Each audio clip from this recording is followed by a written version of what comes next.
So Bitcoin is currently by far the most popular, sort of dominant cryptocurrency. That said, and I look forward to your letters, Bitcoin maximalists.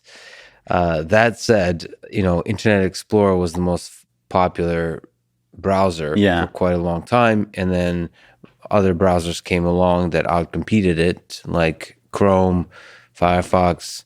People should check out Brave. It's a great browser. I think it's my favorite browser at this point. Anyway, so why Bitcoin? Why not another cryptocurrency? If you look in the next 10, 20, 50, 100 years, do you think it's possible for another cryptocurrency like Ethereum or something that's not even here yet to overtake Bitcoin as a mechanism? When you say overtake, what do you mean? What do you mean overtake? Do you mean number of users? Do you mean a price per coin? The number of users, because we're talking about 1%, 2%. Yeah. And if we are serious about this being in the space of money as a way to give individuals power, fight the centralized powers that use the money system and so on, how do we get from 2% to 50%, right? To 60% to 80%? That jump, is it obvious to you? Not obvious, but do you think Bitcoin is the way to get from 2% to 50%, or are there going to be other cryptocurrencies that may emerge that get us to 50%? No, I mean, Bitcoin is the innovation. The innovation is in having the decentralized mint. No one can change the monetary policy. Everything else is downstream from there. In Bitcoin, the mean would be 21 million. There's never going to be any more than 21 million. Every other cryptocurrency either has an inflationary policy, meaning there's going to continue to be more and more of it over time, or its monetary policy can be changed by a small group of people. This is vividly on display in Ethereum, which is like the second largest and second most robust cryptocurrency, right? I've talked to senior Ethereum engineers over the last couple of weeks trying to figure out, what is the monetary policy of Ethereum? No one can tell me. No one knows how much ETH is going to be minted in 2022 and 2023 after they shift to proof of stake. I've seen estimates that range from 100,000 to 2 million. So at the end of the day, you're going to be trusting a small group of people to make those decisions.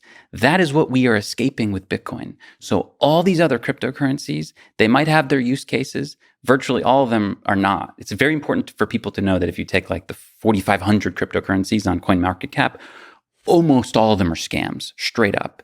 Even the ones that have like noble intentions, I just don't think are going to add that much value. Ultimately, I think Bitcoin to me is the innovation, and that's because it has a monetary policy and an issuance schedule that cannot be changed. And that's what gets me so excited about it. I mean, that's why it's such an important tool for human rights. Yeah, it's interesting because when you grow from 2%, when you grow in the number of people using it at the scale they're using it, it's going to need to be resistant to governments and institutions 100%. messing with it. So it's interesting to see what kind of cryptocurrency will be resistant to that. Obviously, Dogecoin is going to win. Let's be honest. Well, I mean, look, the number letters. 2 cryptocurrency in the world, probably by like how useful it is to people, is Tether, which is totally centralized, has blacklists. So I'm not saying there won't be like new digital assets that are lumped into this category that have usage, but they're not, it's not the same innovation as Bitcoin.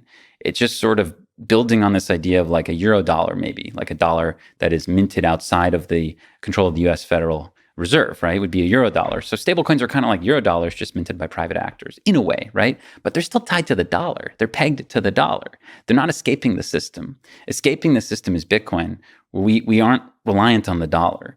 We have our own, full store value, medium of exchange, unit of account eventually. And, the Bitcoin world will be denominated in different terms. And I think everything else will be tied to it. I really do.